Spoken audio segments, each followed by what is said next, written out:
Trump has caused outrage once again, surprise, surprise, by accepting a luxury gift from the Qatari government that is supposed to replace Air Force One.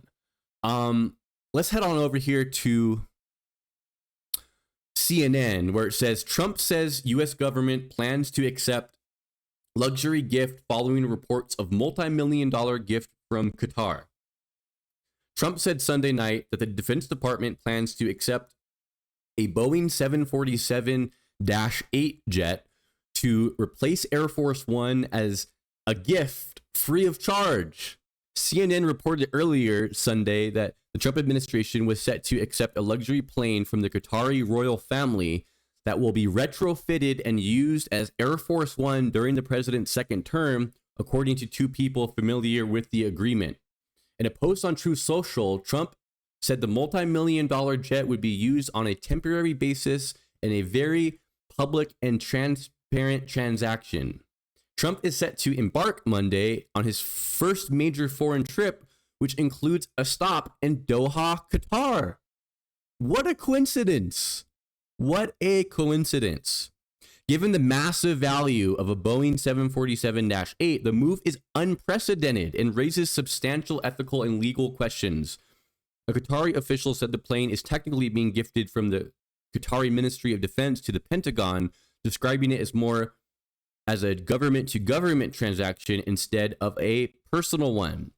The Defense Department will then retrofit the plane for the president's use with security features and modifications. The plan is for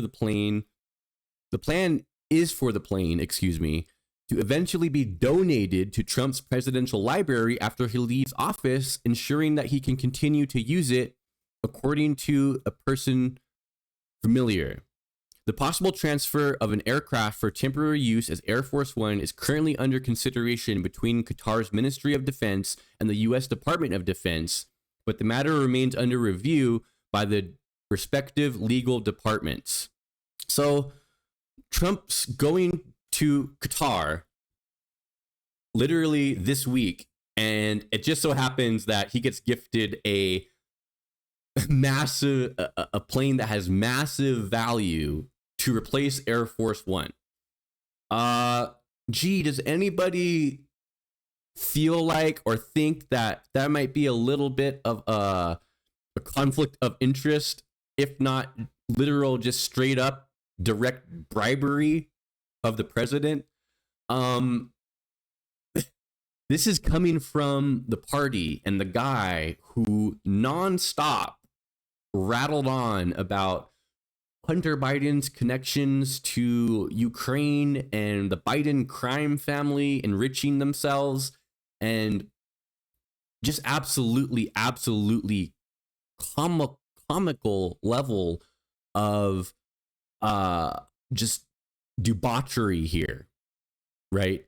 Comical level of corruption, with Trump accepting a luxury jet from a foreign government that does not have a very good human rights track record whatsoever, and is generally not somebody that I believe we should be considering one of our closest allies in a time when Trump is doing things like alienating our actual allies like Canada and Mexico, but has no problem cozying up to a very, very conservative, problematic government. And if the plan is for the jet to be used by the government in the future, and it's not a gift to President Donald Trump, it's a gift to the American government, then why is the plan for the plane to be donated to Trump's presidential library so that Trump can continue personally using it? I mean, we shouldn't have a president who is so easily swayed by luxury gifts. And in fact, this is actually not legal. I found out while researching this, there is something that causes this to not be legal, and I will show you that right now. There's this little thing called the emoluments clause. It's a fascinating and sometimes contentious piece of the U.S. Constitution designed to prevent corruption and undue foreign influence on federal office holders. The core text and meaning. The emoluments clause, specifically Article 1, Section 9, Clause 8, states, "No title of nobility shall be granted by the United States, and no person holding any office or profit or trust under them shall, without the consent of Congress, accept any present, emolument, office, or title of any kind whatever from any king, prince, or foreign state. And no person holding any office or profit or trust under them."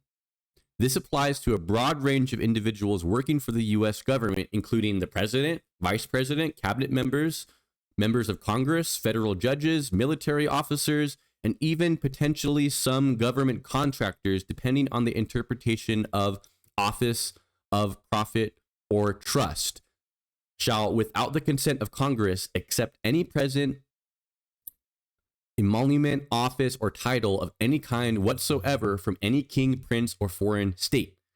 It says it pretty clear in the Constitution. You need congressional approval for something like this to occur, but we would all know that this isn't the first time that Donald Trump seems to be snubbing his nose at the Constitution of the United States of America.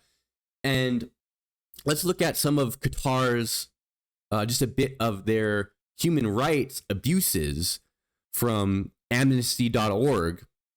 It says, migrant workers, including domestic workers, continue to face human rights abuses, including wage theft, harsh working conditions, and poor access to redress mechanisms. Qatar and FIFA again failed to provide redress for the vast numbers of migrant abuses while working on the 2022 World Cup projects. The right to freedom of expression remained curtailed. Women and LGBTI people continued to face discrimination in law and practice. Qatar's latest emissions reduction target was undermined by a plan to vastly expand liquefied natural gas production. So, again, in a time when we are alienating some of our closest allies that have been our allies for a long, long time here in our own continent, we have Trump cozying up to a government with a very, very questionable past history of human rights abuses. And this is something that every man, woman, and child in this country should be absolutely outraged about. But with Donald Trump, this is just another day at the office, and I say this a lot, but just imagine if Biden or Obama or any Democrat, take your pick, okay, was to take a huge foreign gift and try to pass it off as, oh, don't worry, this is being given to the government. No, okay, there would be outrage in MAGA, as there should be, because this is not something that the Constitution allows without congressional approval under the emoluments clause. But again, violating the Constitution of the United States of America seems to be just another day at the office, another Monday for Donald Trump and his fascistic administration.